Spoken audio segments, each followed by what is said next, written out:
citizens of the United States. We are anonymous. There is a new bill that the United States government has successfully passed.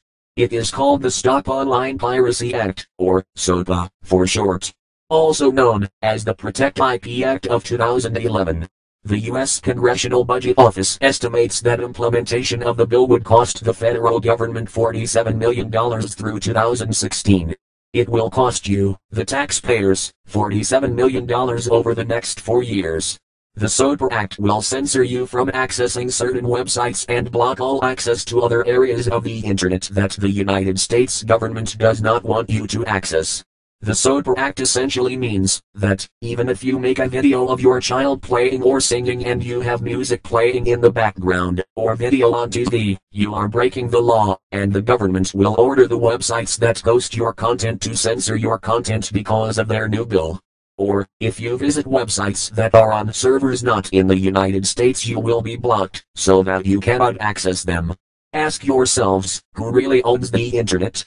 The answer is simple: no one actually owns the internet, and no single person, organization or government controls the internet in its entirety.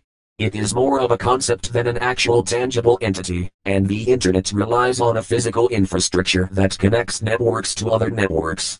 There are many organizations, corporations, governments, schools, private citizens and service providers that all own pieces of the infrastructure that make up the internet, but there is no one entity that owns it all. How can the US government decide to block access to parts of the internet that the US government does not even own? The SOPA Act is a direct violation to people's right to freedom of knowledge and information, and for that violation the United States government is a disgrace to the land of the free that every United States soldier has fought or died for.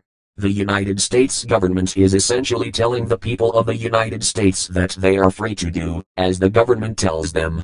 If people do not follow their rules, they will arrest them for making an attempt to learn. But the government will tell the media that these people are getting arrested for acts of treason, domestic terrorism, or internet piracy.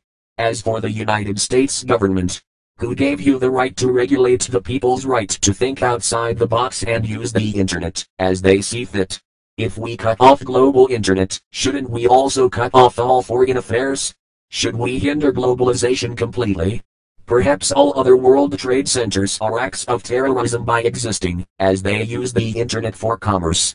The ambiguity of this bill should terrify you. This video likely will not last long on YouTube. As long as you can, download YouTube Downloader, and help us share this message. If you speak, they have to listen. If they do not listen, their blatant disregard for the people will not go unnoticed, and is not acceptable. Doing nothing is the worst thing you can do. We are anonymous. We are legion. We do not forgive. We do not forget. Expect us.